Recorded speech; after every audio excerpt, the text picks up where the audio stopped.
Oke, kita langsung ke Mas Burhan. Mas Burhan, kita sempat membahas kemarin ya di dialog di Kabar Petang bahwa komunikasi yang tengah terjalin antar para elit saat ini adalah sebagai upaya, ini pernyataan Mas Burhan ya, upaya untuk mencegah supaya tidak terjadi satu putaran. Tapi tadi pernyataan dari para politisi kita masih meyakini satu putaran. Itu kenapa? Apakah memang ini menyemangati para kader di bawahnya saja atau sebetulnya seperti apa realita politik ya Mas Burhan? Ya menurut saya wajar kalau tiap paslon punya keyakinan memenangkan dalam satu putaran. Namanya juga harapan. Tetapi di antara harapan yang disampaikan oleh ketiga paslon, mana yang secara realistis dan secara statistik mendekati kemungkinan untuk bisa diwujudkan, ya tidak seluruh paslon bisa membungkus kemenangan dalam satu putaran. Dari tiga paslon memang ada potensi buat paslon 02 untuk menang satu putaran. Karena untuk mendapatkan 50% persatu, 02 hanya perlu kurang lebih 4-5%. Sementara untuk 01 dan 03 perlu effort yang luar biasa keras. Apalagi waktu tinggal 1 bulan dari sekarang. Jadi ada potensi satu putaran, tetapi tidak semua paslon punya kesempatan untuk membungkus kemenangan dalam satu putaran. Tetapi per hari ini data saya belum menemukan satupun calon yang aman di atas 50% plus, termasuk pasangan nomor 2 sekalipun. Jadi opsi 2 putaran juga sama terbuka seperti opsi 1 putaran juga. Nah masalahnya adalah untuk untuk masuk putaran kedua, itu lembaga-lembaga survei belum sampai pada kesepakatan yang bersifat konklusif. Jadi belum ada ijtima ulama survei berkaitan siapa yang menemani Pak Prabowo di putaran kedua. Karena selisih antara Mas Anies Muhaimin dengan Ganjar Mahfud itu statistically dead heat. Jadi belum signifikan secara statistik. Meskipun saya harus mengatakan kalau dibaca dari tren, memang Mas Anies Muhaimin mulai menyalip Mas Ganjar. Tren terakhir data saya begitu. Tetapi selisihnya itu tidak signifikan secara statistik. Jadi kita tidak tahu siapa yang unggul di antara 01 atau 03 dalam rangka menemani Pak Prabowo. Oke. Nah itu datanya begitu. Oke Mas Burhan, kalau misalnya nanti terjadi putaran kedua, nah kemungkinan misalnya nih 01 dan 03 ini kemudian bergabung, apakah nanti suaranya bisa mengalahkan 02 prediksinya? Nah ada 2 barikade yang harus dilalui oleh paslon 01 dan 03. Pertama adalah barikade di tingkat elit, karena koalisi itu keputusan elit.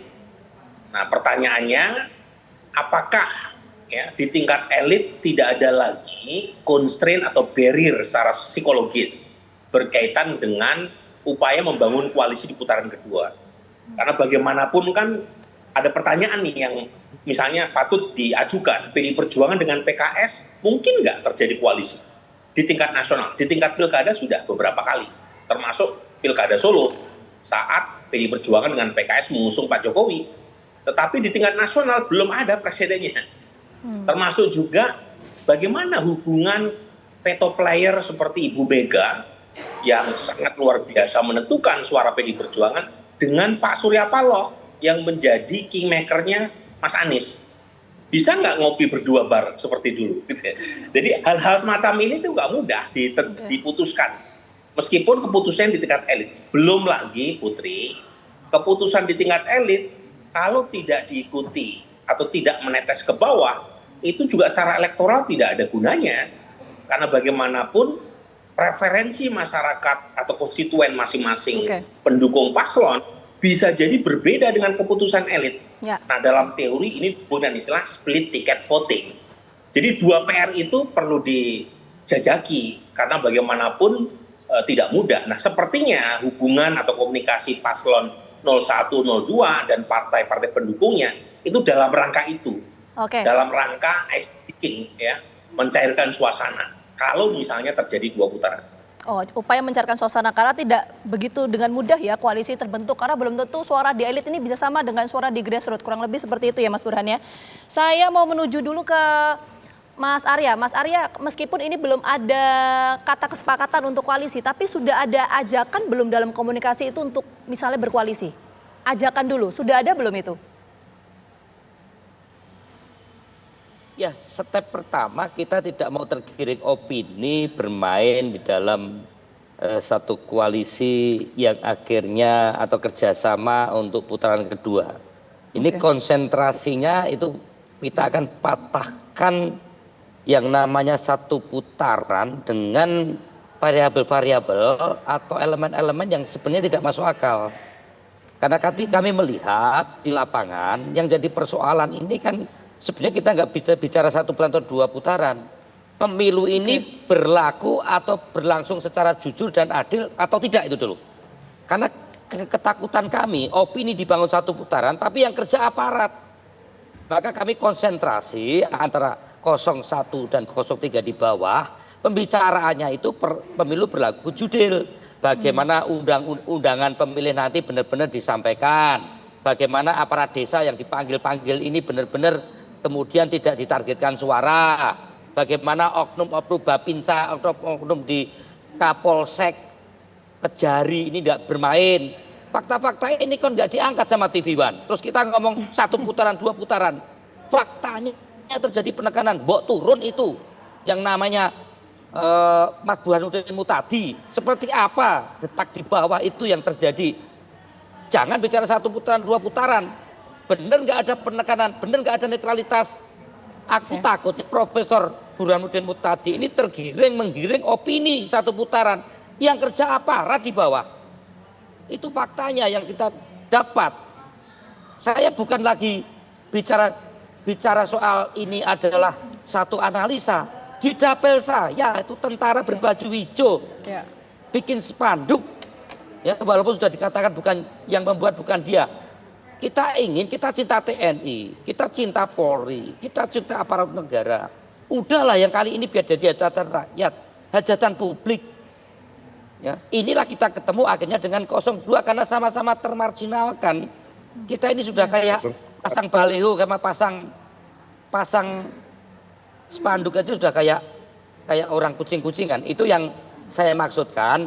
Saya oke satu putaran atau dua putaran asal berlaku jujur dan adil. Rakyat ini sudah terbiasa kalah.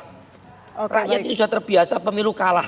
Asalkan netralitas itu terjadi. Baik. Kalau tidak terjadi, mohon maaf, mau satu putaran, dua putaran, pasti terjadi sesuatu gesekan.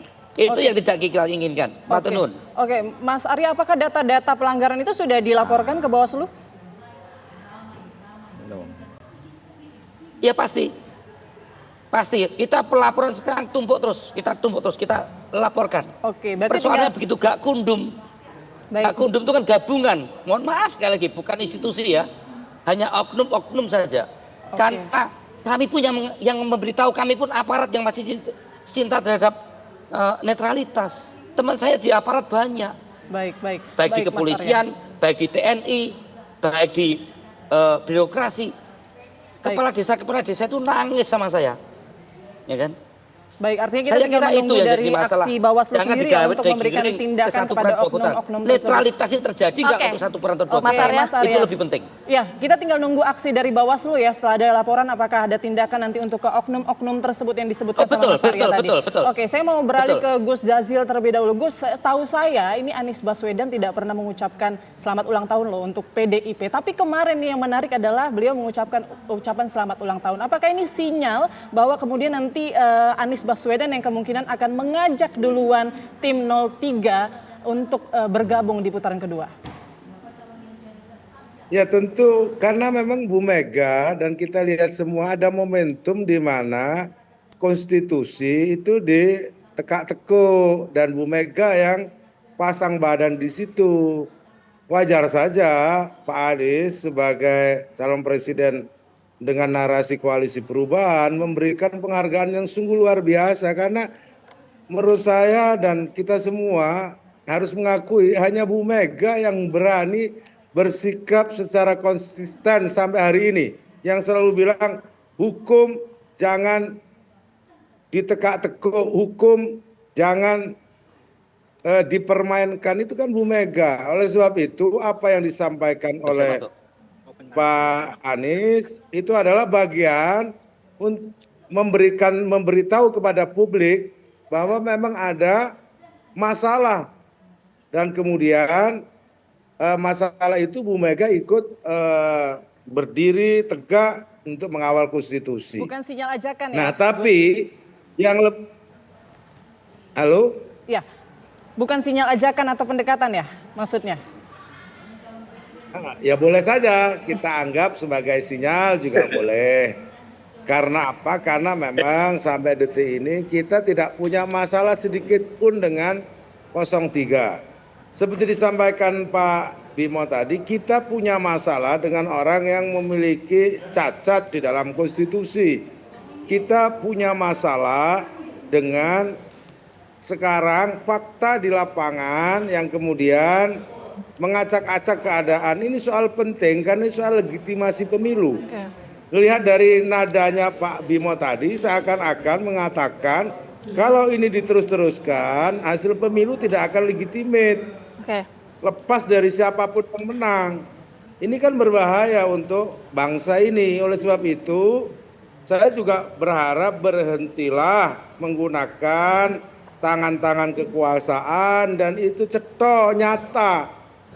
Bahwa itu dilaporkan atau tidak dilaporkan kan melaporkan dirinya sendiri. Mana mungkin itu akan diproses. Selama ini anggapan kita kepada penegak hukum selalu begitu. Kecuali nanti viral baru diproses. Nah oleh sebab itu ini soal yang penting menurut saya, soal legitimasi pemilu ini penting untuk dibicarakan. Saya setuju dengan Pak Habib tadi, kita duduk bersama kalau perlu kita bicara betul sungguh-sungguh soal legitimasi pemilu. Soal bagaimana menjaga konstitusi. Gus Di Jazil. atas itu semua. Karena apa? Karena kami di pasangan 01. Ya. Kalau soal pemilu itu keyakinan dari awal kita menang. Kekhawatiran yang disampaikan oleh Gus Jazil dan juga Mas Arya tadi nanti akan langsung ditanggapi oleh Bang Habib, tapi kita jeda dulu, Pak. Dan kabar petang akan hadir saat lagi untuk Anda.